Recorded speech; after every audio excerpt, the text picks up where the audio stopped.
Bonjour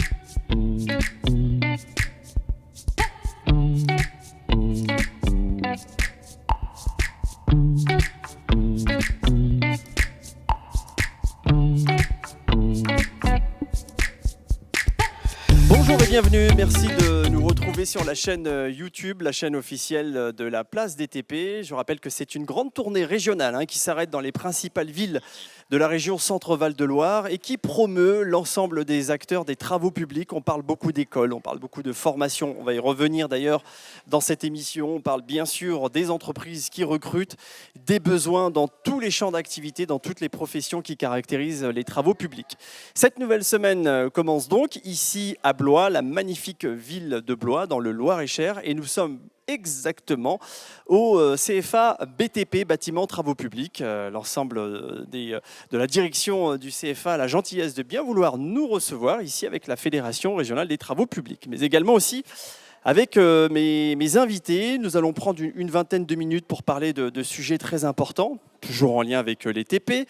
Alors celui que vous connaissez sans doute maintenant pour l'avoir vu plusieurs fois dans les autres interviews, c'est bien sûr Christian Borde, le président, Christian Baudin, et pas François Borde, il est là, Christian Baudin, président de la FRTP. Bonjour président. Bonjour à vous, oui, Christian Baudin, oui, c'est bien. Si je change votre nom de famille... C'est pas très grave. Non, bon. Vous voulez pas vous appeler Borde, non? Christian Baudin, président de la FRTP. J'ai également Catherine Lhéritier qui est à ma droite. Bonjour Madame Lhéritier, je vous laisse prendre le micro. Bonjour. Soyez la bienvenue. Vous êtes maire de Valloires sur 6, vice-président du conseil départemental, mais aussi présidente de l'association des maires du Loir-et-Cher. Tout à fait. Voilà, autant de fonctions qui vous tiennent à cœur. Voilà. Et sans doute, vous allez nous en parler. Nous avons également ici, à côté de Christian Baudin, Alan Le Calvez, voilà, président du syndicat départemental DTP 41. Bonjour Alan. Bonjour à tous. Et bienvenue. Ça va? Parfait. En pleine forme. François Borde, cette fois-ci. Voilà, je ne vous ai pas appelé François Baudin. François Borde. Vous êtes vice-président d'Aglopolis, c'est bien sûr la communauté d'agglomération de Blois, et maire de la Chapelle-Vendômoise. C'est bien ça? C'est ça même. Monsieur Borde, bonjour. Merci d'avoir accepté notre invitation. Et puis, je vais vous laisser passer le micro à Aurélien Lemoine. Bonjour Aurélien. Écoutez, bonjour à tous. Pareil, vous nous retrouvez ici à Blois en ce début de semaine pour évoquer bien les actions que vous menez au niveau du syndicat intercommunal d'adduction d'eau potable. Vous êtes le président. C'est ça. Le SIAP, c'est comme ça? C'est ce que l'on dit. C'est ça. Alors, avant de vous donner la parole à toutes et à tous, pour quelques bonnes minutes, on a le temps de développer, on commence toujours avec le président, Christian Baudin. Président, on démarre une nouvelle semaine. Si on fait un bilan de la première semaine, nous étions à Orléans, nous étions à Tours, nous étions à Chartres. On a fait la promotion DTP. Une nouvelle semaine commence avec cette place DTP. On va rappeler l'importance de ce rendez-vous pour celles et ceux qui nous regardent et que l'on va inviter ici à Blois. Et oui, tout à fait. Donc on recommence une semaine suite à une première qui a été suivie par de nombreux jeunes qui nous ont rejoints sur cette manifestation. Donc je vais remercier aussi d'abord toujours les partenaires de cette manifestation qui sont donc la Fédération nationale des travaux publics, TP d'Avenir qui est une filiale qui nous finance au sein de la Fédération nationale, le Conseil régional évidemment qui est un gros actionnaire de cette opération, les conseils départementaux qui nous accompagnent, les intercommunalités qui nous suivent. Voilà, tout le monde est à la manœuvre pour débuter cette deuxième semaine. Effectivement, la météo est toujours de la partie, même si aujourd'hui, on n'est pas sur la place, mais on est dans la place cette fois. On est à l'intérieur, mais on est quand même avec une même météo ensoleillée. Voilà, on parlera sans doute de l'eau et peut-être qu'aujourd'hui, c'est un problème de quand même arriver au 8 ou 9 octobre avec beaucoup de soleil. Mais bon, nous, on ne va pas s'en plaindre. Voilà, donc la fédération régionale est présente ici pour cette deuxième semaine de place DTP. La fédération, je vous le rappelle, c'est pratiquement 700 entreprises, 10 000 salariés sur la région centre, 9 spécialités différentes, le terrassement, les routes, les réseaux, les ouvrages d'art, les voies ferrées, etc., etc. Donc c'est beaucoup de métiers, beaucoup de possibilités pour nos jeunes de se créer une carrière, ici évidemment au plus près de chez eux ou au bout du monde, on l'a dit. Une évolution possible, on peut rentrer au bas de l'échelle et finir tout en haut, comme disait la chanson. Mais voilà, il y a plein d'opportunités et c'est pour ça qu'on est très fiers de lancer et de poursuivre cette manifestation qu'on avait débutée l'année dernière, qu'on a réduit un petit peu en nombre de jours. Mais en tout cas, on est très fiers de pouvoir accueillir les jeunes, de pouvoir leur montrer les perspectives qu'ils ont dans nos entreprises et de travailler en collaboration avec les collectivités. On va parler des jeunes, on va parler des formations parce que c'est aussi l'objet de Place DTP. Catherine L'Héritier, je vais me tourner vers vous. Une première question. Le président vient d'énumérer une liste, on va dire non exhaustive des collectivités. Et évidemment, le principal commanditaire DTP, ça reste les collectivités publiques. Je crois qu'il y a un chiffre, il me semble, c'est 70%. C'est 70% de la commande publique qui est assurée par les collectivités locales. Et particulièrement par le bloc communal. Je crois que c'est important de le souligner. En fait, on est un peu condamné à s'entendre, les travaux publics et les communes et les collectivités, oui. Parce que au moins une fois dans un mandat, on a à avoir affaire à une entreprise de travaux publics, et c'est bien plus qu'une fois, bien évidemment. L'association des maires, c'est 265 communes dans notre département, donc 265 collectivités qui, à un moment ou à un autre de leur mandat, auront affaire aux entreprises de travaux publics, puisque, comme vous le savez, nous avons en charge dans les communes d'améliorer le quotidien de nos habitants, d'améliorer aussi la sécurité de circulation dans la commune. Olivier Vrounto, qui est dans la salle, le sait bien, c'est quelque chose de très sensible au sein de nos collectivités. Aujourd'hui, tout le monde pense que tout le monde roule trop vite. C'est-à-dire que quand on est piéton, les autres roulent trop vite. Et quand on est en voiture, c'est compliqué de circuler. Voilà. Donc, c'est vrai qu'on est content d'avoir affaire à des entreprises de travaux publics performantes parce que ces travaux-là, ils se font alors que les habitants continuent à vivre dans nos communes.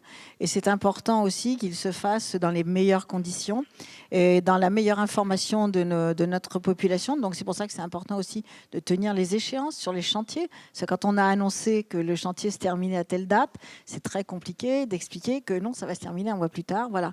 Donc c'est vraiment un tandem sur nos communes, cette relation entre les travaux publics et les élus. Voilà, l'un ne va pas sans l'autre. Encore une fois, on va le redire. Et alors, quand vous avez dit on est forcé de s'entendre, bon, là, ça va. L'entente est positive et sereine et belle même d'ailleurs. Ce qui arrange encore bien plus cette relation. Alain Le Calvez, vous êtes, je rappelle, président du syndicat départemental des TP 41. Madame L'Héritier a fait cette mise en abîme de l'importance de cette relation TP collectivité et n'a pas tari d'éloges. Donc, j'imagine que le président du syndicat que vous êtes est content d'entendre une élue parler de cette manière. Oui, je la remercie. Et c'est vrai que, comme disait Madame L'Héritier, on est un binôme, voire un trinôme avec les maîtres d'œuvre aussi qui nous accompagnent sur les projets. Et nous, dans le Loir-et-Cher, donc on a besoin de nos collectivités pour pouvoir travailler. Ça représente 70% de notre chiffre d'affaires. Donc les entreprises du Loir-et-Cher, du BTP, qui génèrent à peu près 172 millions de chiffre d'affaires, ont besoin des collectivités pour continuer à vivre, travailler, pouvoir embaucher, trouver des jeunes. Bien sûr. C'est aussi la raison de notre place ici, place DTP au CFA de Blois.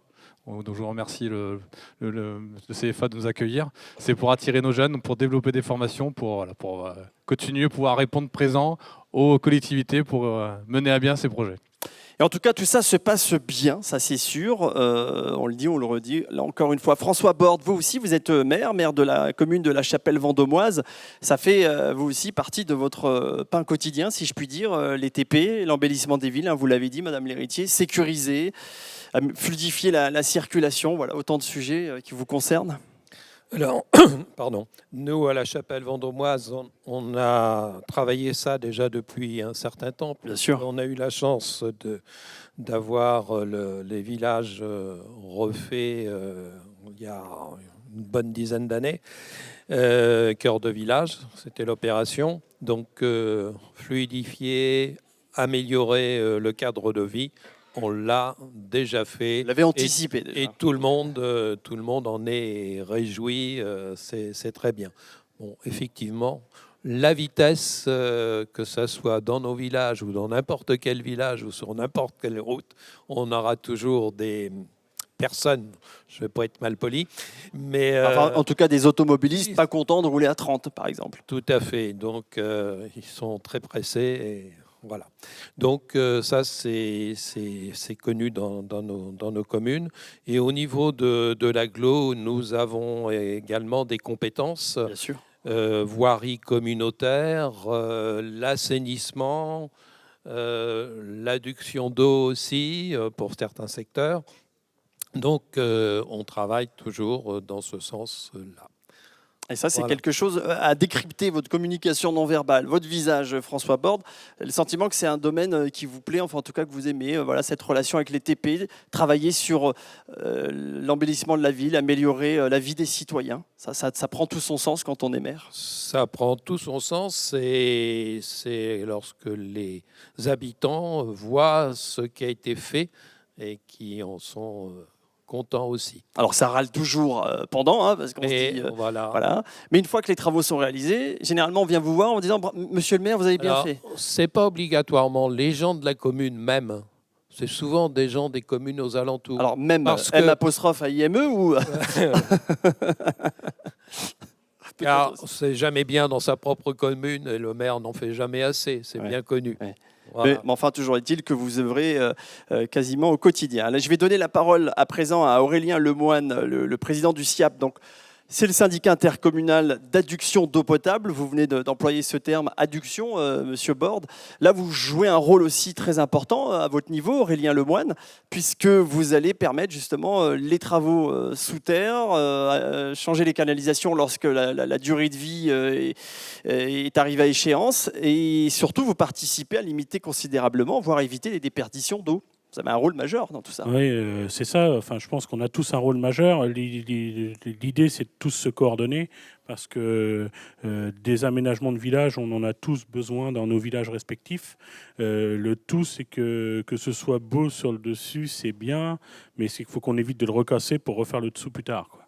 Donc ça veut dire qu'il y a une grande coordination, il faut tout qu'on pense, et ça c'est plutôt ce qui me passionne, de se dire bah tiens, est-ce que là on refait le réseau, est-ce que là il est encore bon, est-ce qu'on engage sur 40, 50 ans, et de façon à ce qu'il y ait une cohérence pour la population, que tout soit fait en même temps et d'une peine qui taillette, on y est, et en même temps que le denier public soit hyper bien investi, parce qu'aujourd'hui on voit bien que tout augmente, mais sauf les budgets communaux, et que pour 1 euro investi, il faut absolument qu'on ait une efficience qui soit remarquable là-dessus, quoi. Bah oui, parce que les citoyens attendent ça aussi. C'est-à-dire que c'est de l'investissement, c'est de l'argent public. Il faut qu'il y ait un retour sur investissement, mais il faut aussi que cet argent soit utilisé à bon escient.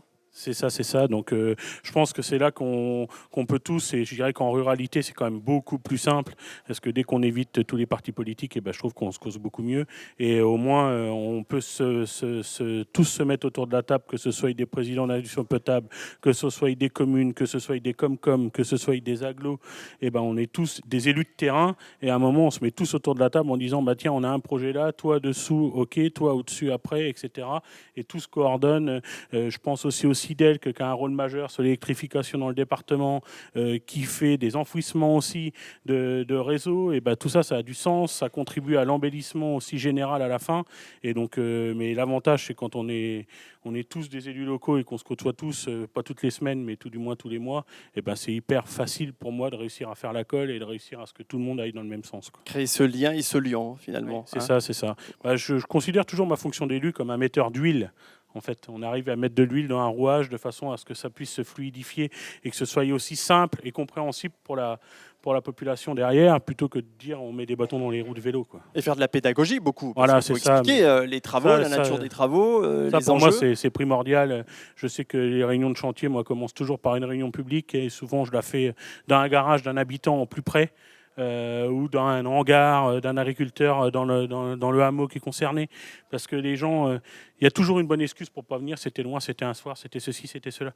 Mais ce que je m'aperçois, c'est que même que vous captiez 25% de la population, si vous l'avez fait dans votre garage, au pied de chez eux, le lendemain, les voisins se parlent, ils m'ont donné un petit document, 3 numéros de téléphone, le président, le chef de chantier, le maître d'œuvre, tac, ça suffit. Les gens, rien que de savoir qui contacter en cas de problème.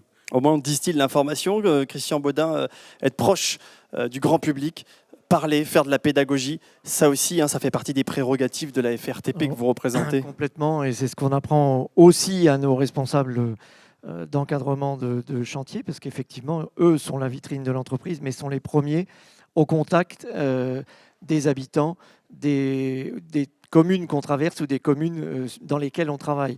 Donc c'est un gros travail qu'on fait et on essaye que ce soit effectivement réalisé au mieux. Et en général, justement, nos personnels d'entreprise sont rodés à ça et sont plutôt bien acceptés dans les communes. Et c'est comme ça que ça se passe bien. Effectivement, on parlait de communication tout à l'heure ou de travail en binôme. Et ça, c'est super important, évidemment, pour se faire accepter dans la commune le temps des travaux.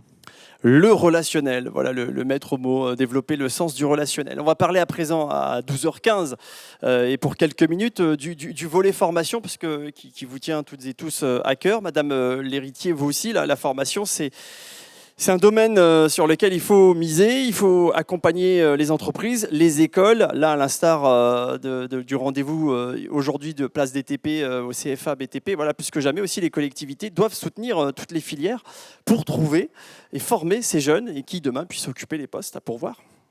Bien sûr, c'est vrai que les collectivités ont un double objectif dans cette affaire.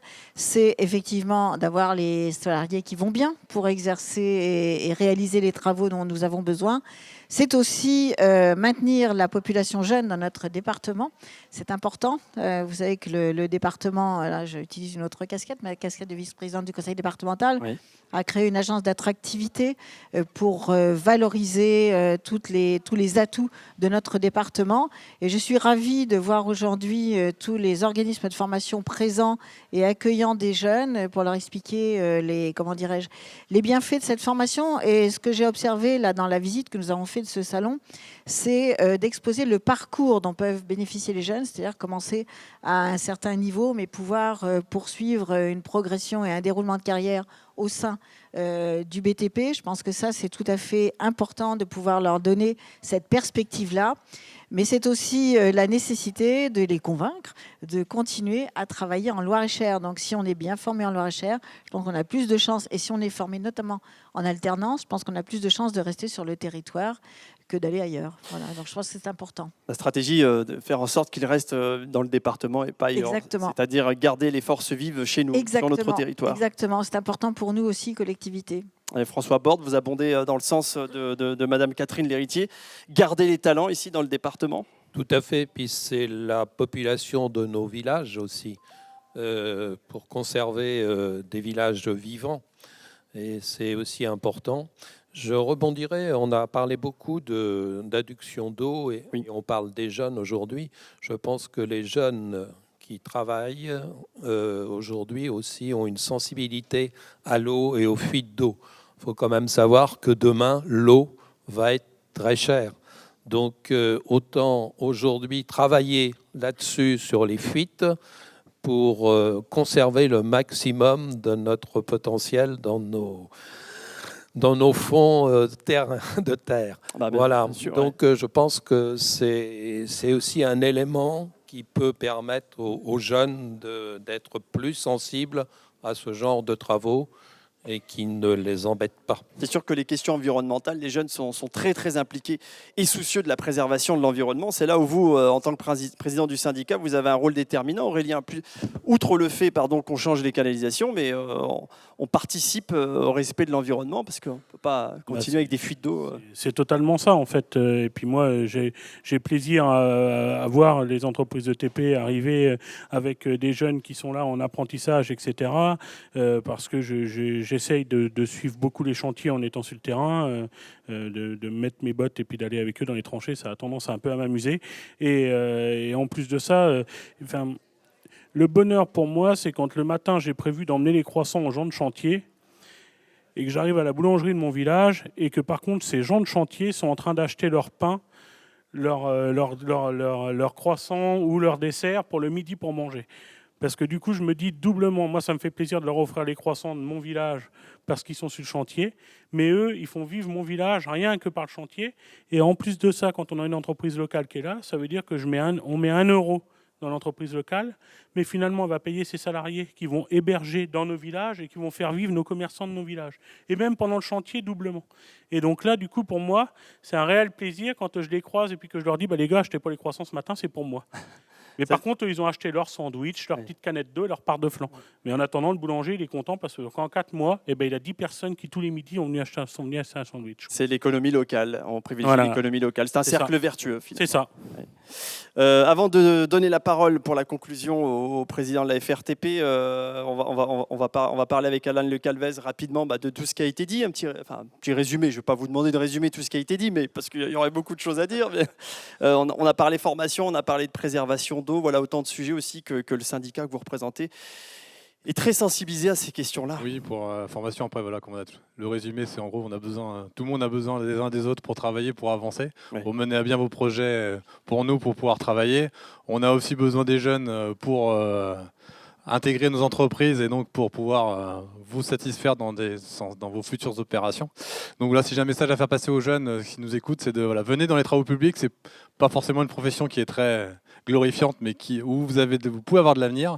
On recrute à n'importe quel niveau, n'importe quel stade vous avez au niveau de la formation, du savoir-être, du savoir-vivre, et vous pouvez avoir une belle carrière au sein de nos entreprises de travaux publics. Savoir-être, c'est important ça aussi. Oui. Merci. Un mot, Catherine Lhéritier, et ensuite je vais demander au président. Peut-être un mot juste avant la conclusion. Allez-y, je vous en prie. Pour qu'on puisse continuer à parler de cette belle harmonie entre les collectivités et les entreprises de travaux publics, je pense qu'il est important qu'on fasse une cause commune pour que tous les processus de réponse aux appels d'offres qui sont aujourd'hui lancés dans le domaine des financements de l'État soient simplifiés pour qu'on soit beaucoup plus opérationnels les uns et les autres, qu'on aille beaucoup plus vite sur la réalisation des projets, et puis que nos communes puissent amplifier leur autonomie financière pour pouvoir continuer, messieurs, à faire des excédents et à vous faire une commande dans le domaine des travaux publics. Voilà, donc c'est du gagnant-gagnant, hein, c'est ça, c'est gagnant-gagnant, Christian Baudin. Oui, complètement. C'est très important parce qu'on voit bien qu'il y a, on en parlait tout à l'heure, mais il y a un certain ralentissement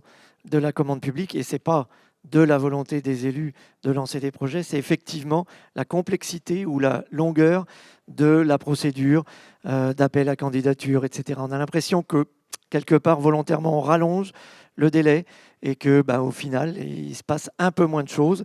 Et c'est vrai qu'aujourd'hui, normalement, on devrait sentir un effet mi-mandat au niveau des collectivités. Ces collectivités, elles sont prêtes à investir, elles ont des projets. Simplement, les appels à projets ne sont pas complètement ficelés, passés, les subventions ne sont pas tombées. Et du coup, ça traîne et ça prend du retard. Et voilà, et quand on a, nous, 70% ou 80% de notre activité qui est liée à la commande publique, ça peut être perturbant. Voilà, ça c'est la suite du message. Pour conclure, c'est vrai qu'on est toujours super content de cette réalisation. On montre effectivement qu'il y a du travail pour les jeunes dans nos métiers, il y a du travail sur les territoires. Alors, moi, je suis président régional, donc je ne vais pas privilégier un département pour un autre, mais en tout cas, déjà, s'il reste dans la région centre, on sera content. Il y a beaucoup d'instituts de formation aussi sur le territoire, donc on a un peu tous les métiers. À part les conducteurs d'engins, on y travaille parce que c'est encore un métier qui n'est pas représenté dans la région centre. Il faut aller encore sur Égletons ou un autre endroit, ou dans la Sarthe. Bref, c'est ce qui nous manque. Ça va changer. Et puis, j'en profite quand même pour remercier aussi nos partenaires. Je vois nos amis de l'Oxam qui sont ici dans la salle. On parlait des partenaires publics, mais nos partenaires privés qui nous suivent aussi depuis l'an passé. C'est très important et ça permet d'avancer aussi sur cette manifestation.